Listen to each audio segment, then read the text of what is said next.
Tous les mardis, je te fais un petit podcast où je te parle des erreurs que je rencontre et je te donne des conseils. Bah ne les suis pas, c'est de la merde. Voilà, c'est dit. Maintenant que j'ai balancé la bombe, je vais pouvoir fermer ma chaîne YouTube. Ciao les nazes. Bon ok, je vais développer un petit peu. En gros, tous les conseils qu'on peut te donner, faut les écouter, les analyser, mais surtout les trier. Déjà, selon si tu écoutes Jacques ou Tartampion, on te dira sûrement pas la même chose, alors tu vois, voilà. Si tu essayes de suivre tout ce que tout le monde dit, tu vas te retrouver avec un dédoublement de la personnalité.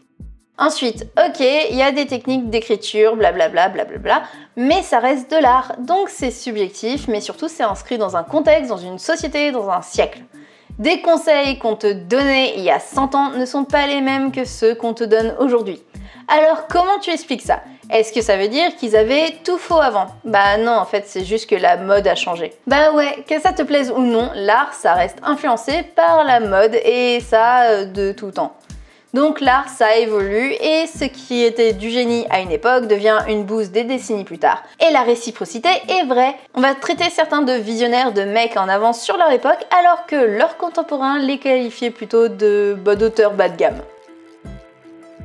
Quand tu écoutes les conseils des autres, il faut toujours que tu gardes en tête cette influence, mais aussi celle de la personne qui te donne ce conseil.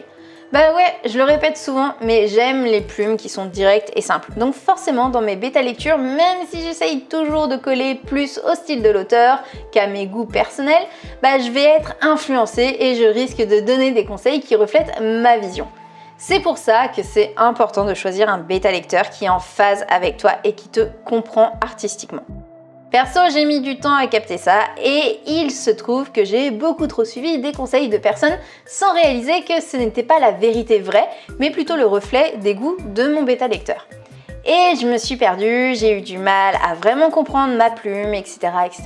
Aujourd'hui, je connais mes faiblesses, les points que je dois continuer de travailler et ceux qui, à mes yeux, ne sont pas des erreurs, qu'importe ce qu'en disent certains lecteurs, mais qui forment l'identité de ma plume.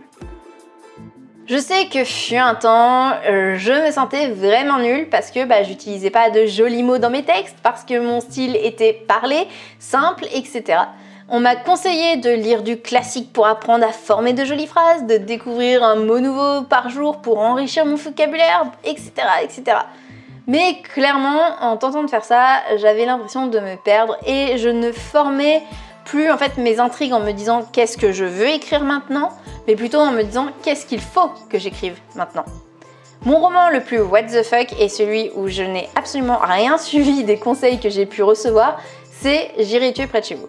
Et ça se ressent parce qu'on comprend très vite que c'est juste du pur délire et que je l'ai écrit simplement pour m'amuser. Et au final, si on aime ce délire-là, l'humour noir et surtout mon humour douteux quoi, c'est du kiff. Je pense que si j'avais vraiment réfléchi à trop suivre les conseils, déjà je les aurais peut-être mal suivis parce que je sais pas comment faire tout ça de façon naturelle, donc le résultat aurait été sûrement catastrophique. Mais surtout, il y aurait eu plus de retenue et ça se serait ressenti. Je sais parce que c'est exactement ce qui s'est passé avec ma duologie. Elle est vraiment à part en fait dans ma biographie et n'a pas du tout le même ton que mes autres torchons. Voilà, j'espère que ce format court t'aura plu. En tout cas, moi je te dis à la semaine prochaine. Je t'embrasse fort, c'était Mélanie.